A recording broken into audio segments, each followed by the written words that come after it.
I have the spread laid out for you guys, and let me talk here about finances, okay? Let me talk here about where your financial situation stands and where your partner's financial situation, like share resources with another person. Are the financial aspects balanced out? Is there more leeway? Is there more give and take from one person? Is everything fair? Is everything squared away? And is everything the way that it should be? I'm feeling for some of you, there is some very, very strong financial imbalance in a relationship. And you know, when you love somebody, you don't really nickel and dime them, right? And when you love them, you will step up when they need help. And you will also, you know how to kind of step down when they don't offer or when they don't ask for help. So I feel like you're a very, very considerate relationship partner. And it's really, really important for you to make sure and to really be honest with yourself as well. Is your partner on the same page as you? Are they contributing enough? Or are you contributing enough as well? So I feel like there is some massive financial imbalances in the relationship, and it needs to be rectified. It needs to be kind of sorted out. I'm feeling for you, you're dealing with a partner that might be extravagant. They want to go out all the time. They might have trouble sitting still, you know, doing things at home, like entertaining guests at home. They have trouble. They might feel claustrophobic when they're just sitting in one place and not doing anything, and they like to be seen and heard. They have more of a flamboyant energy. They might want to go out, and they might want to go to places where things are happening. They might enjoy the nightlife. So I feel like the way that you entertain is a little bit more down to earth, and the way that they entertain is a little bit more other oriented. So they might expend a lot of money in the pursuit of, you know, of this lifestyle, okay? And I feel like that's not really what you're after, and I feel like it's creating financial leakages or financial drainage in the relationship. I'm also sensing for many of you as well, you're looking at a relationship and you're happy with the person, but I feel like you're looking for more drama, more chemistry, more excitement, more passion. And you might have had that very dramatic, theatrical relationship in the past, and you're longing for that. And so you're kind of comparing, you know, that past relationship with your current relationship. And it's not really meeting your expectations in terms of what drama, chemistry, passion is supposed to be like. It's okay, but it's not the optimal best. And you're kind of looking at it like, I care about them, but I don't see myself marrying them. I don't see myself settling down with them, and I don't see myself having a stable relationship with them. And I'm also feeling as well, if you are in a marriage situation, the relationship, there's a lot of love, but it feels like something is stale. It feels like the passion, the chemistry, the excitement is not there. And I would advise you, you know, during the Mercury retrograde period, and it's going to continue until the 23rd of December, reassess things, but don't jump the gun. Don't make any drastic decisions, because there will be a lot of reversals when Mercury goes direct, where you're going to regret these things, where you're also going to feel like the decision was made prematurely. Okay, so it's okay to ruminate and think about these things and be realistic, because in Mercury retrograde time frames, we also have very, very profound and deep insights into things that we otherwise might have swept under the rug during different times of the year. So I'm feeling here for you, ultimately, I feel many of you are going through this major maturation process where you're I want to say like reinventing, re-identifying what a good relationship means. And I feel like for you, you can grow to love another person if you respect their financial decision. If someone is very financially sensible, they might not be the most passionate, the most attractive, the most striking, gorgeous human being. But if they're very practical, if they're very, if they say they're going to do something and they follow through with it, if they're very pragmatic, if they're very sensible, You're okay with that. And I feel like some of you are just like, I want that sensible person more than I want that passionate, exciting person. So you're really redefining what you want in a partnership. And you're redefining as well, you want that balance and give and take. You don't want to be the one that kind of pushes the relationship along. You don't want to be the one that the burden of the responsibility of the relationship always falls on you. Like you're the person that has to move things, churn things, and get things moving and kind of support your partner. You don't want to do that anymore. And so you want somebody who's on the same page, and you're really thinking about, I'd rather have that really pragmatic, stable relationship. In the past, I might have wanted this type of people. Now I'm looking for a different type. And I want somebody to be on my same page, on my same vibration. And so I feel like you're coming into, the next 2 weeks really clear and vocal about what you will or will not accept. I also feel this element here about having, temptation, like being pulled into temptation from the past, okay?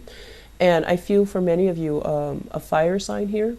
So this is a Sagittarius, Aries, Leo, someone who's very, very adventurous and someone who's really, really just attractive and exciting, and every moment with them makes you feel alive. But I feel like, it can feel very, very draining, tiring further down the line. I'm also feeling as well a Capricorn, Taurus, or Virgo. Capricorn, Taurus, Virgo, where I feel like with this Capricorn, Taurus, Virgo, there was a lot of incompatibilities, but I feel like the two of you, there's great chemistry. It just feels to me like you had a partner from your past that you were constantly trying to appease, trying to please. And then the other person just, never, just might have taken it for granted. It could be a fire sign or this earth sign, but I feel like the person just never, reciprocated. And so moving forward, I feel like you're looking for something more substantial. You're looking for more reciprocity. You're looking for more stability, okay? What I'm also feeling is I'm just sensing, they say here, like a dysfunctional family.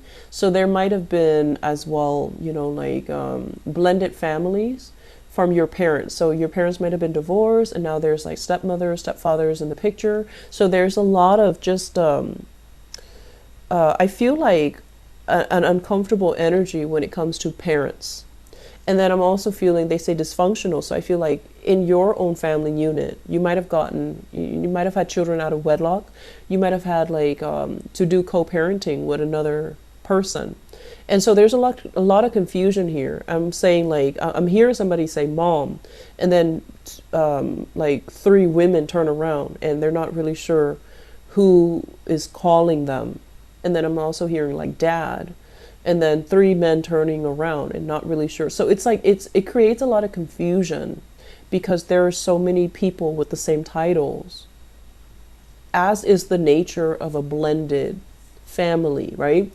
So I'm feeling like for the younger kids, the grandkids, or even the new people in the household, they're just kind of confused. Like, who are these people? How are they related? So I feel like there's a lot of family functions where things can get a little bit awkward, but also comical. So I feel like, laugh it off. It's not going anywhere. Family members, they're not going anywhere. Laugh it off and just have a good time. So I feel like there's a lot of potential here for healing. There's a lot of potential here for, just finding that sense of humanity in everybody. And there's also potential as well for you to really figure out, financially as well, how to sort things out, and square things away in partnership so that things are fair between you and your love partner, or between you and your business partner. So what lessons can we learn moving forward?